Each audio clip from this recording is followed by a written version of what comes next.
हाँ जी, हाँ जी। हाँ, तो अच्छा ग्रोथ कहाँ से होगी? बच्चा है ना, हाँ जी, हाँ जी। डिग्री भी मैटर करते हैं इसके लिए। बट प्लेसमेंट वाइज अच्छा है, बट अभी देखो उसके पास वो स्ट्रेंथ ही नहीं है कुछ दे, तो स्ट्रेंथ क्या भी है। होता है ना, न्यूट्रल हो जाता है फिर दूसरे प्लेनेट उसके ऊपर हावी हो जाता है। अच्छा, मेरा शायद कॉम्बिनेशन बन रहा है इसमें, डिपॉजिटरी वाला। क्या हुआ समझ में नहीं आया, बहुत फास्ट फास्ट चला है। डिपॉजिट वाला ये कॉम्बिनेशन शायद मेरा बन रहा है। नहीं बन रहा है? अच्छा, आपका बन रहा है, वो मैं बताओ हाँ, मेरा ठीक है। मेरा चार्ट में। वो हम बात करेंगे कल। अभी और समझ लो राहु केतु को लेकर, ठीक है, दूसरे राज्यों कैसे बनते हैं। ये ना शास्त्र में लिखे गए हैं, अभी आप मुझे कंफर्म करके बताना। जनरली इसको ना काल सर्प दोष बोलते हैं लोग। काल सर्प दोष। ठीक है, तो काल सर्प दोष कैसे बनता है कि जब राहु और केतु के बीच में, प्लेनेट, सारे प्लेनेट राहु केतु के बीच में हो। तो पराशर जी ने तो ना कभी उल्लेख किया इस चीज का, काल सर्प दोष का, जिन्होंने ज्योतिष इन्वेंट किया, ना उन्होंने मांगलिक दोष के बारे में बताया। बट जैसे जैसे रिसर्च आगे बढ़ी ना, लोगों ने पाया ये चीज कि भाई राहु केतु के बीच में जब प्लेनेट आ जाते हैं ना, तो वो एक प्रकार का ना इन्फ्लुएंस, मेलेफिक इन्फ्लुएंस डालते हैं कुंडली के अंदर। बट उसमें कुछ स्पेसिफिक कंडीशन बन जाए ना, तो ये राजयोग देते हैं। कैसे? मान लो कि राहु आपका यहाँ पे है, केतु यहाँ पे, ठीक है, तो या तो एक दो तीन चार पांच, इन पांच घर में एटलीस्ट एक प्लेनेट होना चाहिए, ठीक है, एक प्लेनेट। तो क्या होगा, ये वैसे देखने जाए तो कालसर्प दोष की कैटेगरी में आएगा। बट ये ना राजयोग बनाता है, अगर राहु और केतु के बीच में एक भी घर खाली ना हो, ठीक है, और कोई ना कोई प्लेनेट बैठा हो, तो वो राजयोग बनता है, माली का राजयोग। ठीक है, उसके फिर अलग अलग नाम दिए गए, मैं समझा रहा हूँ। बट ये क्या करता है ना, व्यक्ति को संघर्ष तो देता है, बट एक पोजीशन अवश्य देता है, स्टेटस उसको मिलता ही मिलता है लाइफ। ठीक है, अभी वो अलग अलग तरीके से बनता है।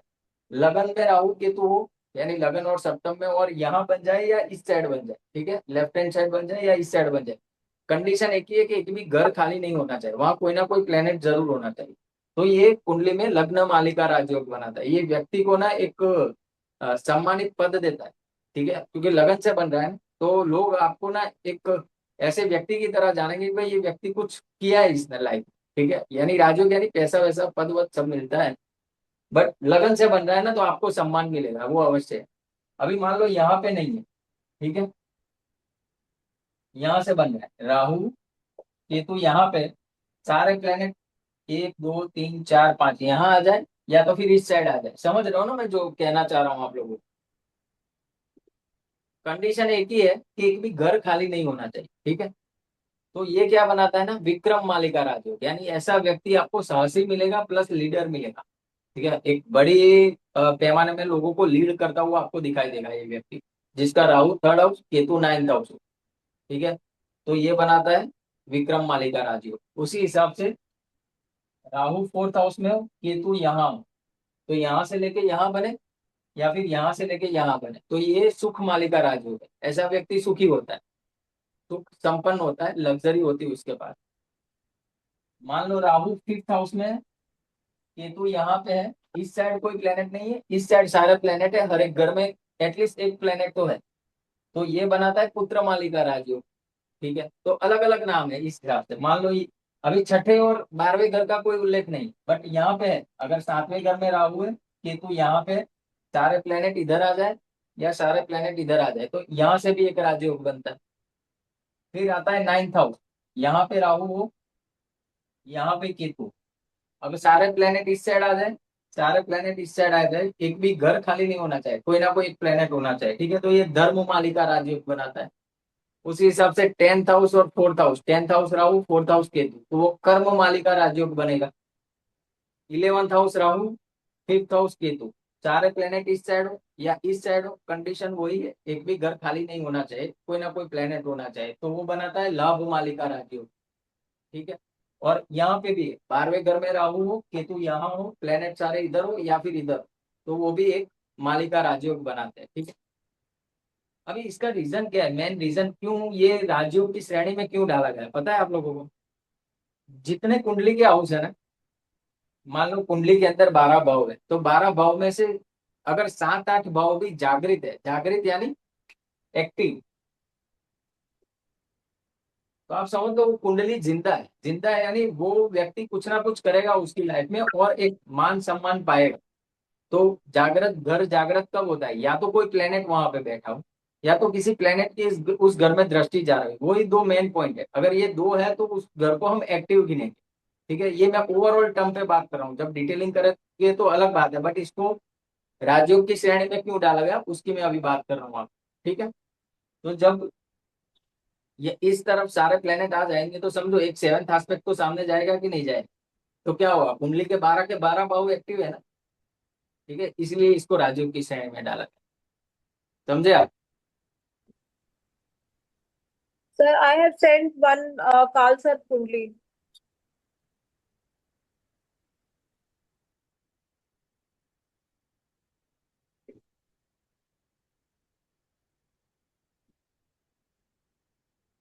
क्या बोल रहे हो आपने, कालसर्प कुंडली भेजी, हाँ ठीक है, बताइए। Sir, उसका कल, chat कल box उसको, हाँ नहीं नहीं वो कल उसको ले लेंगे। कल का जो क्लास है ना उसमें, कल के क्लास में ना आप सबके चार्ट, कितना 10-12 लोग हैं, ठीक है, तो हम राहु का एनालिसिस उसी चार्ट में करेंगे, जिसकी दशा आ गई हो या जिसकी दशा आने वाली हो। अभी तक राहु को लेकर जितना समझा ना हम वो सारी चीजें डिस्कस करेंगे। क्योंकि क्या है देखो, मैंने जब क्लासेस लिए थे ना तब मुझे पता है इतना डिटेलिंग में कोई समझा नहीं रहा था, और लाइव होरोस्कोप तो कोई लेता ही नहीं था। ठीक है, तो मैं ये चाह रहा हूँ कि अगर हमने राहु पढ़ा, ठीक है, कि राहु हर एक घर में क्या करता है, वो लोग क्या करते हैं ना, पहले राहु हर एक घर में, फिर हर एक प्लेनेट हर एक घर में, फिर हाउस लॉर्ड इधर उधर, फिर थोड़े राज्यों को समझाते कोर्स खत्म कर देते। तो मैं वो नहीं चाहता, मैं ये चाहता हूँ कि राहु हमने समझा तो उसके बाद हम उसके राहु फिर अच्छा कैसे है बुरा कैसे है, उसका एनालिसिस करें। उसके बाद उस प्लेनेट से बनने वाले राज्यों, यानी वो एक सीरीज बन जाए आपके पास। तो एक प्लेनेट को लेके जितनी चीजें चाहिए ना वो आप समझ लो, फिर क्या है ना, आप मल्टीपल केसेस देखो, मल्टीपल कुंडलियां देखो कैसे वर्क करती, तो आपको ना एग्जैक्ट आइडिया आएगा। ठीक है, ज्योतिष समझने में मजा आएगा। अभी आप में से कुछ लोग होंगे जिन्होंने बाहर भी क्लासेस किए होंगे, आप मुझे बताओ ये स्ट्रेटेजी से कोई नहीं जाता जो मैं आपको समझा रहा हूँ।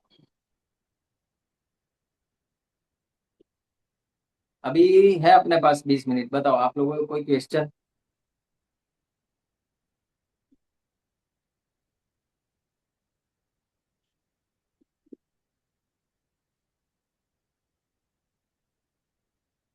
आज जो हमने स्टडी किया उसमें किसी को कोई कंफ्यूजन।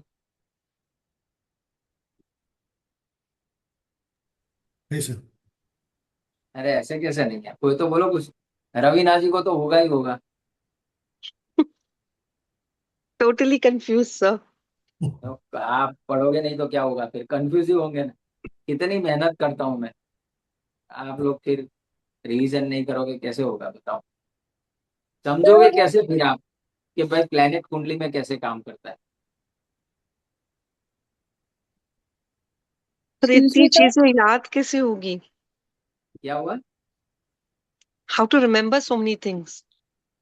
वो practice practice, so many things है ही नहीं, 3-4 चीजें ही है, बस वही दिमाग में डाल ली,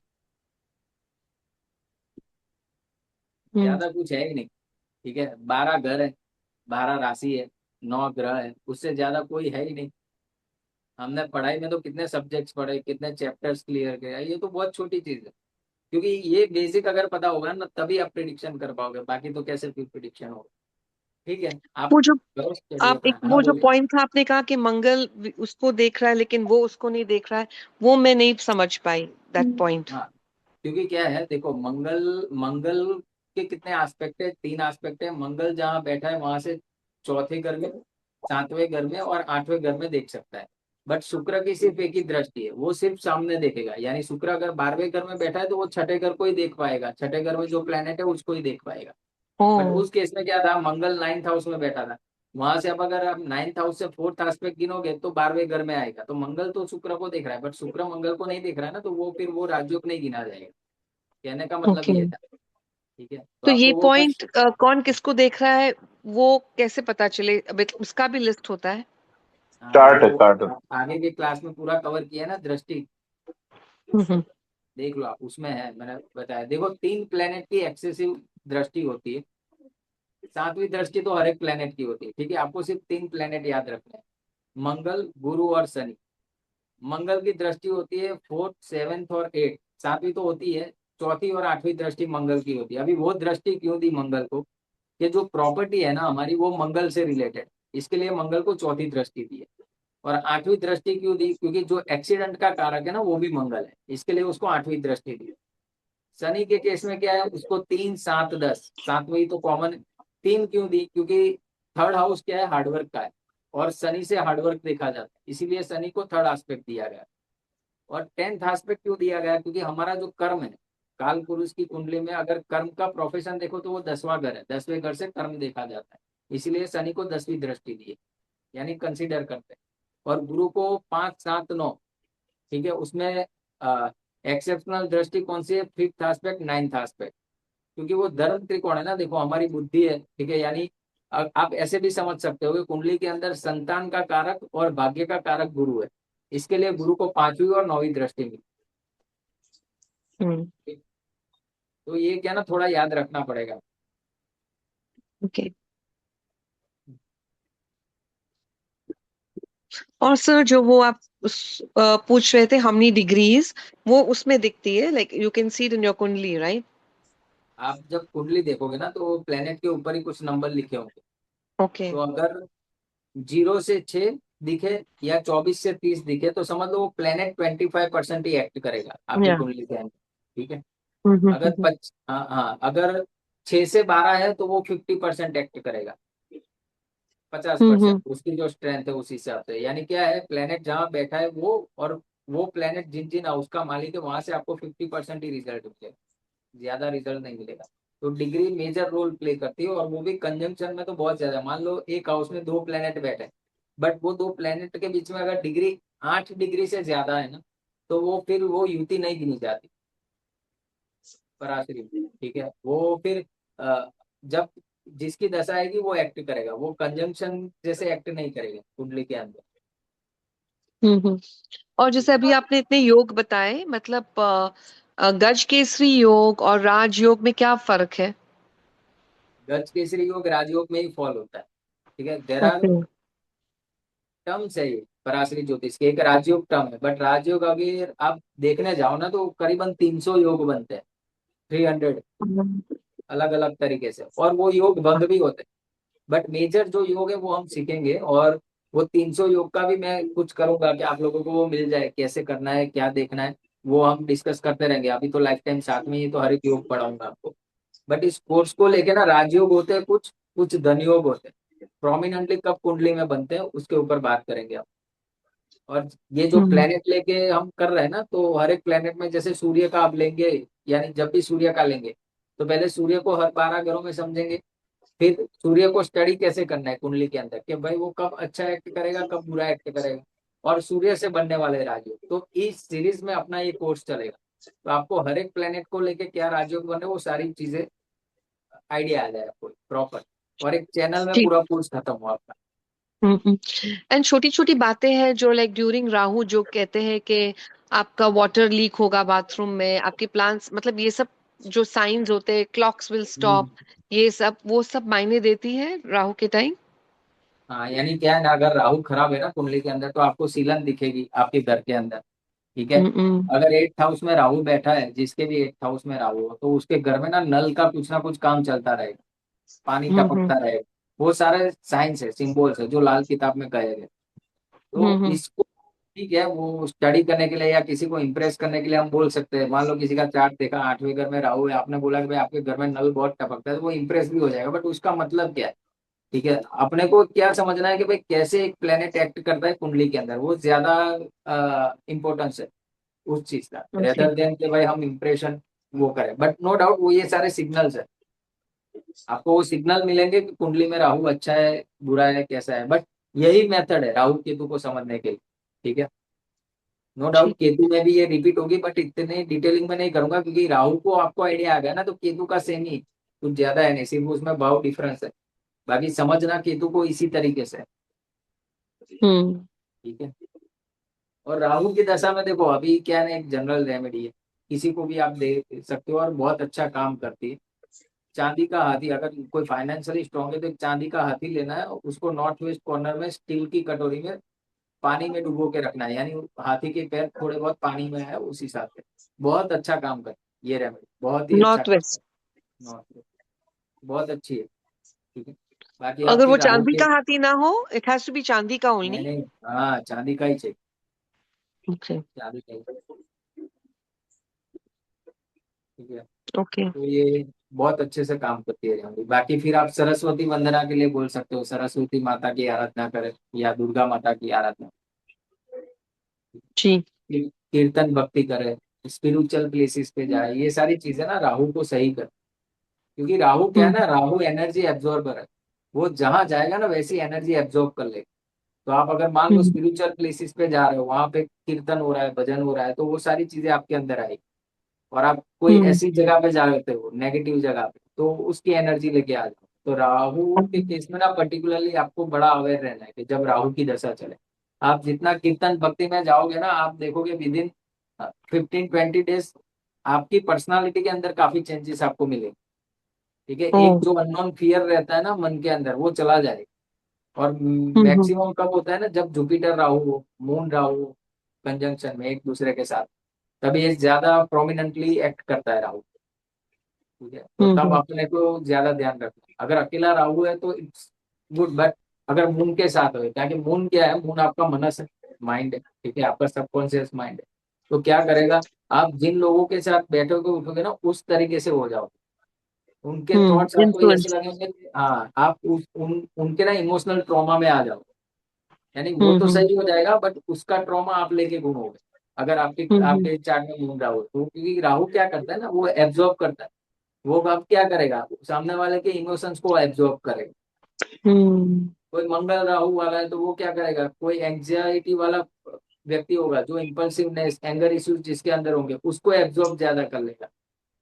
ये सब आप हम्म बीएनएन में सीखेंगे, और बहुत परफेक्ट है ये।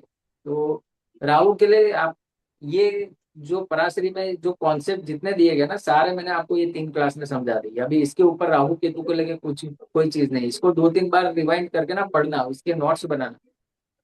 शुरू शुरू में करना ही पड़ेगा। जो लोग ज्योतिष सीखे उनके लिए तो इजी है, ठीक है, बट जो नए हैं ना हम्म उनको तो ये करना ही चाहिए। जितनी भी चीजें मैं यहाँ पे बता रहा हूँ ना, वो वापस से रिकॉर्डिंग में देखो, उसको नोट डाउन करो उन पॉइंट्स को, फिर उनको लेके कोई कंफ्यूजन हो तो आप मुझे पूछो। ठीक है, तो ये जो राहु वे नमः जो लोग मतलब वो जप करते हैं, ladies can do that, is it necessary? मंत्र तो कोई भी कर सकता है, लेडीज हो जेंट्स हो, मंत्र का जेंडर से क्या लेना देना। ठीक है, और ओके। दूसरा क्या है ना, देखो ये बीज मंत्र है। ठीक है, मैं कहता हूँ ना, आप राहु के जो डाइटी है ना उनका मंत्र करो। ठीक है, अगर आप किसी के डाइटी को खुश रखते हो ना, तो अल्टीमेटली वो प्लेनेट आपके लिए पैसिफाई हो ही जाएगा। हम्म। मुझे एक चीज बताओ, कोई आपके मदर फादर की बड़ी केयर कर रहा हो, तो आप उसको नुकसान पहुंचाओगे कभी भी? तो नहीं। ये उसी तरीके से काम करता है, समझो। राहु के लिए अगर आप राहु का बीज मंत्र करते हो तो उसमें कोई बुराई नहीं। ठीक है, बट क्या है ना, राहु क्या करता है, बुद्धि भ्रमित करता है। तो हमें सरस्वती माता की आराधना करनी चाहिए, जो बुद्धि हम्म की देवी है। ठीक है, तो वो फिर हम्म सही रहता है राहु। या दुर्गा माता का मंत्र करना चाहिए, क्योंकि वो सुप्रीम स्ट्रेंथ है। हम्म तो ये सारी चीजें ज्यादा हेल्प करती है, बट वो भी कर सकते हो, उसमें कोई बुरी बात नहीं। ठीक है, बट वो क्या है ना, हम्म वो ज्यादा इफेक्टिव है जो डाइटी वाली चीज है ना वो। क्योंकि ये प्लेनेट हम्म तो क्या है ना, प्लेनेट को रूल्स मिले हैं, वो पुलिस अफसर है सारे, समझो। आपने गुनाह किया तो दंड देंगे, उसमें कुछ हम्म रिश्वत नहीं चलेगी। ठीक है, हम्म। उस हिसाब से जी। Sir, I have a doubt. पूछिए। सर, अगर राहु और केतु की उस चार्ट में, लास्ट वाले चार्ट में डिग्री ज्यादा होती, तो मंगल केतु तो अच्छा नहीं माना जाता, तो तब ज्यादा प्रॉब्लम आती सर कि नहीं? नहीं, क्या है ना, देर आर 2 पॉइंट्स। मंगल केतु, अभी दोनों के बीच डिफरेंस कितना है, मंगल कितने 23 में है, केतु तो 0-1 ही होगा ना, जैसे राहु 0-1 है। तो वो कंजंक्शन नहीं है, समझो। ठीक है, हाँ, तो वो क्या करेगा, जब मंगल की दशा आएगी ना तो मंगल ही एक्ट करेगा, और जब केतु की दशा आएगी तो केतु ही एक्ट करेगा। ठीक है, अगर 8 से 10 डिग्री के बीच में है ना कंजंक्शन, तो प्रॉब्लम है। तो क्या होता है ना, एनर्जी एक्सचेंज हो जाती है। मंगल की दशा में केतु रिजल्ट देता है, केतु की दशा में मंगल रिजल्ट देता है। सर, इसीलिए ज्यादा ज्यादा टाइम क्या होता है ना, जब रेमेडी करते हैं ना तो वो लगती नहीं है, क्योंकि ये चीज होती है, जो बांधता है वही खुलता है। यानी मंगल को किसने बांध के रखा है, केतु ने बांध के रखा है। तो अगर एक क्लोज तरह से अच्छा ही कंजंक्शन हुआ सर। सर एक तरह से तो अच्छा ही हुआ कि हाँ तो केतु और अच्छा ही राहु है। के। हाँ जी। अच्छा ही है, मैं वही तो बोल। बट हाँ क्या है, जी। देखो एक घर में बैठे हैं ना, तो जब हम बीएनएन का प्रिंसिपल जब पढ़ेंगे ना, तब इसको आप यूटी ही मान, क्योंकि बीएनएन में क्या है ना, ट्राइंगल रिलेशनशिप को मेन कहा गया है। क्यों राइट। कहा गया है? क्योंकि वो सेम एनर्जी लेके चलती है, वो राशियां। जैसे आप 1 5 9 ले लो तो उसकी सेम एनर्जी है, 2 6 10 की सेम एनर्जी है। वहां पे डिग्री नहीं है। डिग्री कहाँ यूज होती है? आगे पीछे के लिए। यस आपके सर। केस में क्या है, वो चीज अच्छी है, केतु पीछे मंगल आगे।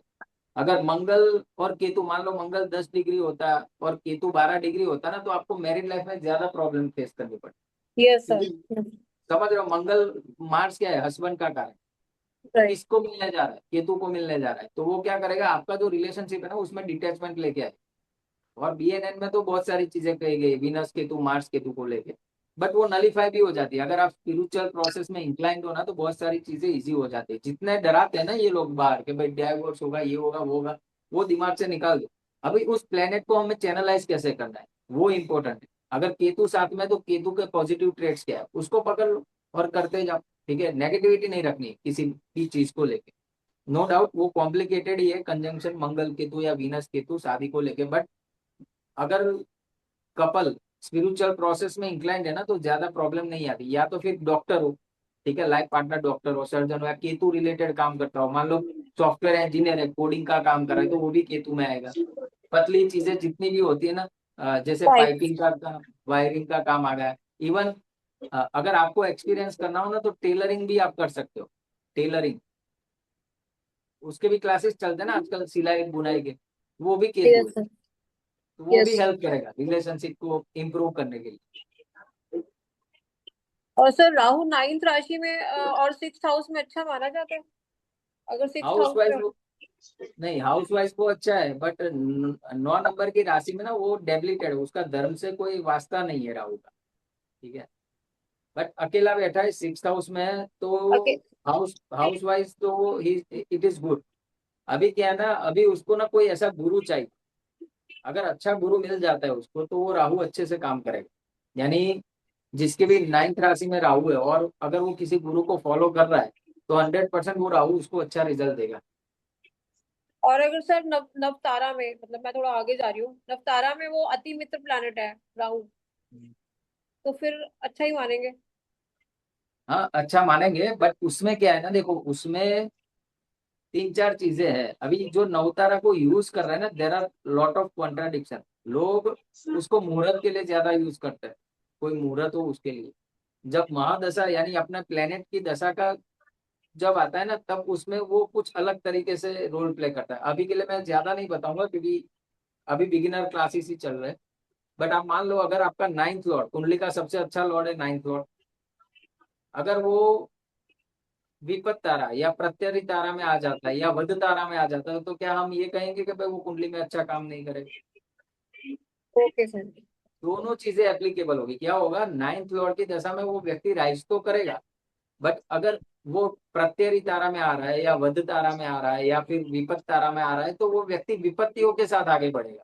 यानी इजी को, जन्म तारा में 9th लॉर्ड जन्म तारा में फिर नहीं तो देगा? वो अच्छा है। उसमें ना ठीक। देखो, जन्म तारा को लेके भी लोग, कई लोग ये मानते हैं कि भाई न्यूट्रल है, कई लोग मानते हैं अच्छा है, बट मैं कह रहा हूँ अच्छा है जन्म तारा। ठीक है सर। ठीक, थैंक यू। बहुत बड़े। Thank you. ठीक है, तो फिर किसी को है कोई क्वेश्चन? नहीं तो फिर कल मिलते हैं। तो अगर राहु का डिपोजिट साथ में हो और केतु का डिपोजिट साथ में हो तो? यानी केतु के साथ केतु का डिस्पोजिट है, राहु के साथ राहु का डिस्पोजिट नहीं, राहु का मतलब जो राहु जिस राशि में बैठा हुआ है और जो डिपोजिट वो साथ में ही है। और केतु का जो डिपोजिट, केतु जहाँ पे बैठा है जिस राशि में, उसका डिपोजिटर राहु और मतलब सेम हाउस में ही है। है। हाँ तो क्या है, वो अच्छी कंडीशन है। किसके लिए? केतु के लिए। ठीक है, अभी राहु को हम समझेंगे, आप ही का चार्ट लेंगे कल पहला, ओके। ठीक है, उस उसमें एनालिसिस करेंगे। फिर 3 4 और चार्ट लेंगे, एनालिसिस करेंगे। फिर हम जो नेक्स्ट वीक से क्लास होंगे ना, उसमें नया प्लेनेट लेके स्टार्ट करेंगे, उसके ऐसे 4 5 क्लास जाएंगे। यानी हर एक प्लेनेट के हम ऐसे 4 5 क्लास करेंगे, तो आपको आइडिया आ जाएगा अच्छा बुरा कैसा है। फिर राजयोग वगैरह, फिर अपना हाउस लॉर्ड वाला थीम पढ़ेंगे। फर्स्ट लॉर्ड सेकंड में, तो व्यक्ति का क्या मीन्स कैसे उसकी पूरी लाइफ होती है। ठीक है, उसके बाद सब ये योगा पढ़ेंगे, फिर दशा सिस्टम, वो सारी चीजें, फिर अष्टक, बहुत सारी चीजें। पराश्री तो चलता ही रहेगा समझो, बट प्रिडिक्टिव पराश्री है ना, हम ये 4-5 महीने में क्लियर करेंगे। उसके बाद दूसरे ज्योतिष स्ट्रीम लेंगे, उसके बाद वापिस से पराश्री पे आएंगे, जो अष्टक वर्ग वगैरह है। ठीक है, फिर ट्रांजिट वगैरह है, वो सारी चीजें। Sir one more thank you sir. Question. पूछो। सर कहा जाता है कि राहु केतु को अगर एक साथ एक्टिवेट कर दिया जाए तो वो शुक्र का रोल निभाते हैं, तो वो कैसे एक्टिवेट होता है? वो लाल किताब का कॉन्सेप्ट है। ओके। ठीक है, सर वन मोर वो बस क्वेश्चन, अगर ठीक चले। क्या है ना, ये समझो, राहु केतु कोई वैसे प्लेनेट नहीं है। ठीक है, राहु केतु क्या है ना, एक विचारधारा है। एक मनस के इस साइड की, एक मनस के इस साइड की। ठीक है, तो उसको लेके ना अभी आप यहीं तक सीमित रहो, यही परफेक्ट लर्निंग है राहु केतु को लेके। बाकी दुनिया भर की चीजें और है, बट उसमें आप कंफ्यूज हो जाओगे। Step by step Rahu Ketu को इसी तरीके से आपको समझना है। इनफैक्ट राहु को, केतु को तो हमने समझा ही नहीं, केतु के लिए अलग करेंगे। बट राहु केतु के जो राजयोग की मैं बात कर रहा हूँ, वो तो सिमिलर ही है। केंद्र लॉर्ड ट्राइन, ट्राइन लॉर्ड केंद्र, अगर राहु केतु साथ में, वो सेम। यही पद्धति से आपको देखना है कोई भी चार्ट। राहु का साइन लॉर्ड देखो, अगर वो मजबूत है तो 50% आपका काम होगा। क्योंकि राहु केतु क्या है ना, धुआं है। ठीक है, वो कोई प्लेनेट नहीं। वो जो भी एनर्जी के साथ है ना, उसको एक्सपेंड करे। ठीक, उतना समझ के चलो। बाकी ये जो कॉन्सेप्ट है ना, वो मसनूई ग्रह का है, वो लाल किताब में है। जब पढ़ेंगे तब मैं समझाऊंगा। बट उसमें क्या है ना, दशा सिस्टम अलग है। लोग प्रॉब्लम कहाँ वो कर लेते हैं पता है। राहु की दशा देखेंगे पराशरी के हिसाब से, और उपाय करेंगे लाल किताब के हिसाब से। अभी लाल किताब में दशा सिस्टम आप चेक करोगे ना, तो तब राहु की नहीं चल रही होगी। तब या तो शनि की चल रही होगी, या बुध की चल रही होगी, तो वो फिर रेमेडी काम ही नहीं करेगी आपकी।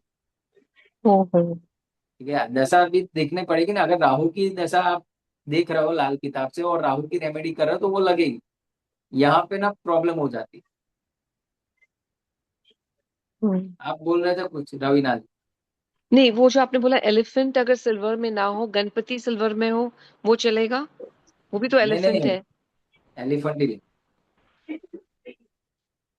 ओके। एलिफेंट एलिफेंट ही है। गणपति जी ओके। को मंदिर में रख। ओके। एंड जो एलिफेंट है, उसका एक्चुअली व्हाट कनेक्शन है? हाथी को राहु कहा गया है, राहु को हाथी बोला गया। ठीक है, और जो सिल्वर है ना, वो चंद्रमा है, चांदी। तो क्या होता है ना, हाथी कहाँ पे, हाथी अगर पानी में है तो कैसा रहता है, काम। इसीलिए सिल्वर का हाथी। ठीक है, और वो भी बट नॉर्थ अगर वेस्ट में राहु रहो। बट अगर राहु इस ऊंचे घर का, आप उसको काम कर दोगे देन? नहीं नहीं, वो राहु के लिए तो करना ही है, कोई ऊंचे कर नहीं।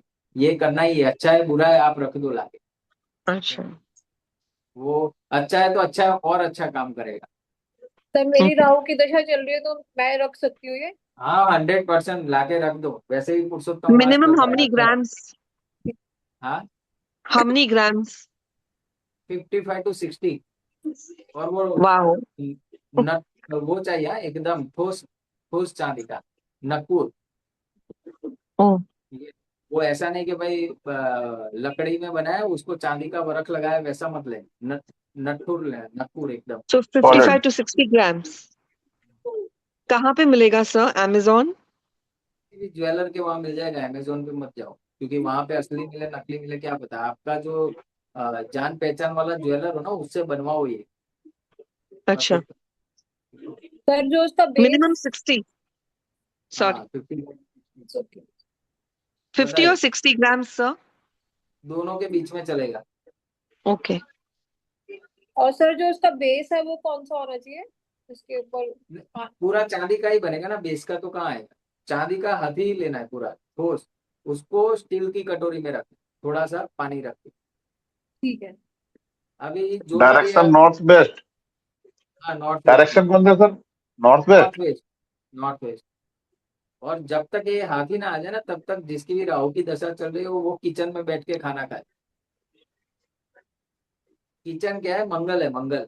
मंगल राहु को कंट्रोल करता है। तो किचन के अंदर जमीन पे बैठ के खाना खाना, वो भी बहुत अच्छा काम करेगा। ओके। એ પાણીનું શું કરવાનું? એવરીડે ચેન્જ કરવાનું? ના ના પાણી ખતમ થઈ જાય ને પછી બીજું પાણી એડ કરી દેવા થોડું થોડું અઠવાડિયે Where એકવાર to, થોડું પાણી નાખી દે where to put that water? Anywhere in the plants.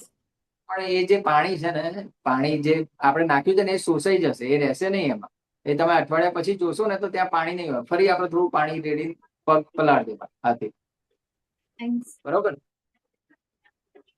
Hmm.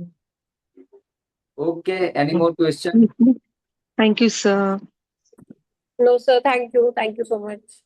Thank you कल मिलते हैं 9 बजे ठीक है जी, जय श्री राम। जय श्री राम. जय